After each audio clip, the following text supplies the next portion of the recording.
That down, let's move on to this, shall we?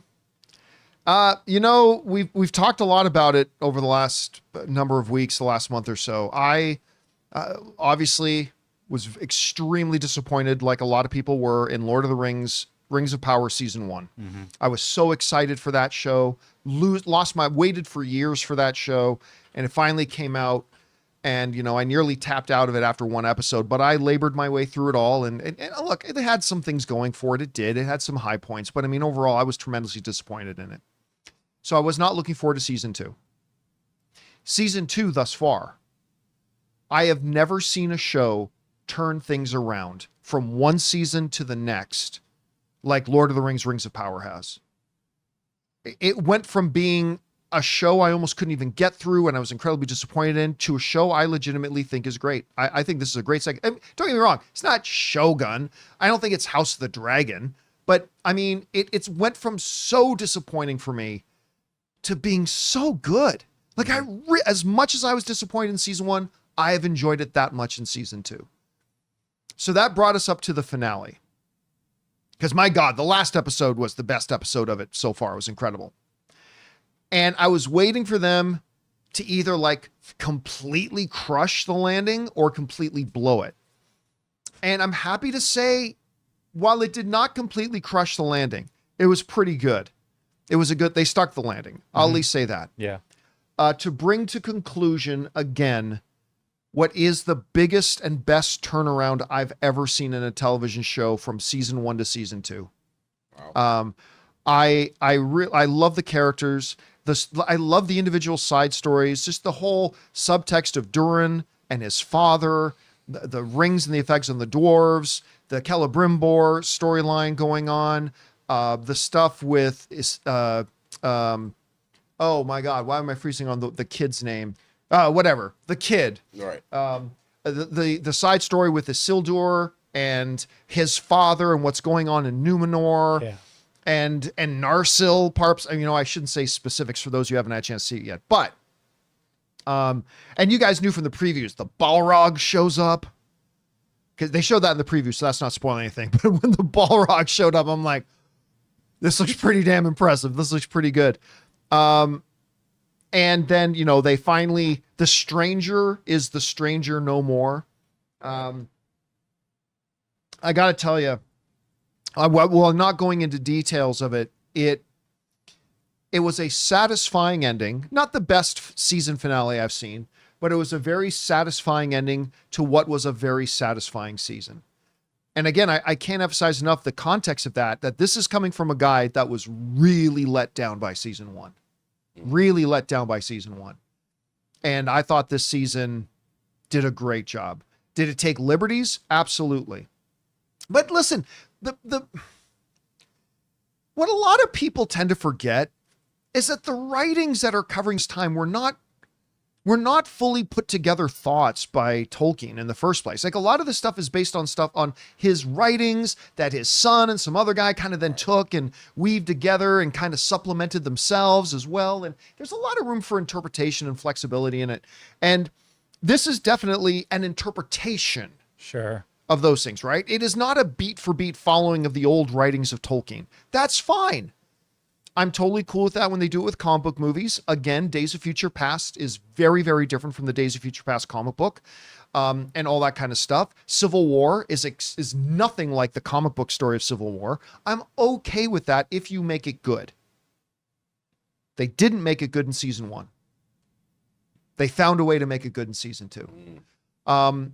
And where they left things off with the elves, with the dwarves, they introduced a whole new twist with drama going on, with the Balrog, with the stranger, with the Harfoots, with Numenor, with Isildur and his father. Like, everything felt satisfying and brought to a really nice conclusion. And so for me, this season was a big win. As much as season 1 was a big loss, this one was a big win for me, and I thoroughly enjoyed it. And I know I've been hearing from a lot of you guys that really enjoyed it too, and that's good to hear. But for me, good ending to a good season. Mm-hmm. And hopefully, guys, we want to take a second to thank a sponsor of today's video, The Perfect Jean. Okay, so I've got to tell you about the Perfect Jean. These jeans are seriously a game changer. You know that feeling you get when you find a pair of jeans that fit so well that you almost forget that you're wearing them? That's what happened when I tried these. I'm not kidding. They're as comfortable as your favorite sweatpants, and they can slide on like them too, but they still look amazing. Look, as guys, we've all suffered through stiff, uncomfortable jeans, but the Perfect Jean is all about recusing, well, your gentlemanly area. These jeans are soft, stretchy, and they fit like they were custom made just for you. Because they've got an insane range of sizes, whether you're a skinny jeans kind of guy or rocking the bigger look. And they didn't just stop with jeans, they've got the perfect tee as well, with just the right amount of stretch to hide that beer belly, but still make you look great. It's finally time to stop crushing your balls in uncomfortable jeans by going to theperfectjean.nyc. Our listeners get 15% off your first order, plus free shipping, free returns, and free exchanges when you use the code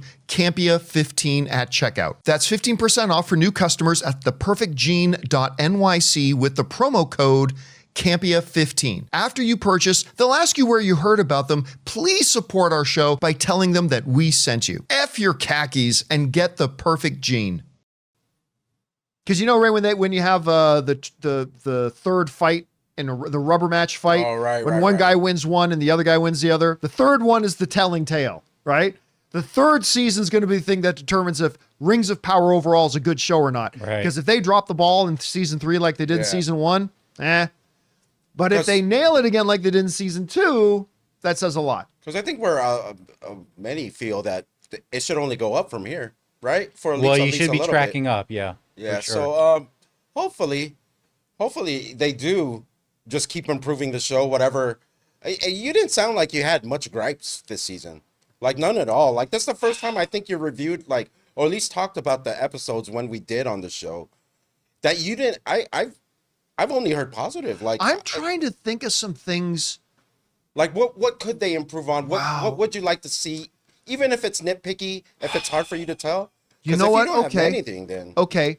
One big problem I had with this season, because remember how disappointed I was in season 1? The one great thing about season 1 was the dynamic and relationship between Duran and Elrond. Whenever those two guys were on screen together in season 1, the season was salvageable. This season, they really went away from it. I mean, we got like one good scene with the two of them together, and it was great. But I just thought that was the strongest thing of season 1. And I think if I had to, like, in hindsight, say, what's one thing they really could have done better, I think they could have found a way to have more of the best on-screen dynamic in the show, which is Elrond and Duran together. And I wish they had put more of that in that. By the way, there are people in the live chat saying, yes, Jensen Ackles is in Rust. Oh, he is. I didn't see him in I didn't see it on IMDb, yeah. Maybe they took him out. Maybe he did some of it and they took it out. Anyway, that's a side point there. Well, thanks for correcting that, whoever did. So, I mean, so that's one thing I think they could have done. But that's more of a story, like the person.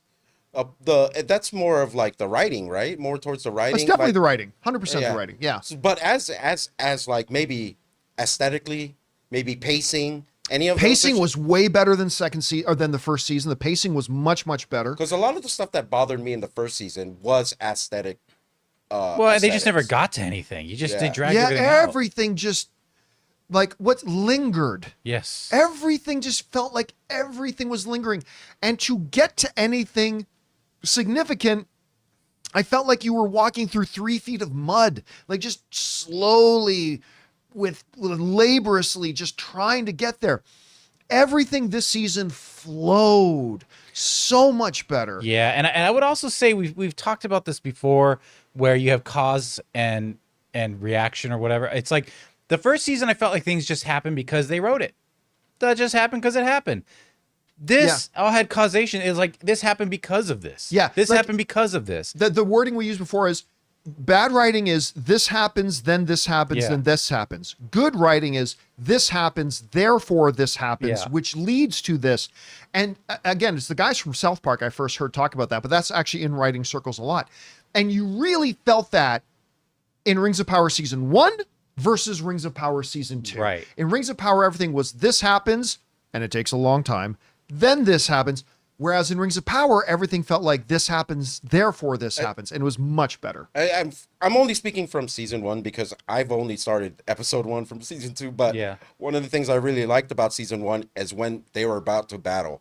Like the theme, the music, the theme, the soundtrack. Oh, the soundtrack has Was it been great, great in even the in season season two? 1. Yeah. Oh, okay, good. I think the soundtrack was even good in season 1. I guess that's one of the positives, one of the few positives about season 1 as well. But yeah, I love the music in season 2. And there's, especially with a few key moments, which we won't spoil here. But anyway, guys, question is for you. What did you think if you watched Lord of the Rings, Rings of Power Season 2? I'm sure there's probably a bunch of you that didn't even bother with it because of Season 1. I almost didn't bother with it because of Season 1. But what about those of you who did check it out? How did you feel about it? And do you feel like they stuck the landing with the finale? It wasn't the best season finale I've ever seen, but I thought they did a good job sticking it. Anyway, whatever you guys think, jump down into the comments section below and let us know your thoughts. Hey guys, thanks so much for watching this video. Make sure you like the video, leave a comment, and subscribe to our channel. And don't forget, we have a daily podcast called the John Campea Show podcast, available on Apple Podcasts, Spotify, or your favorite podcasting app of choice. Go and subscribe to it today so it'll be there when you need it.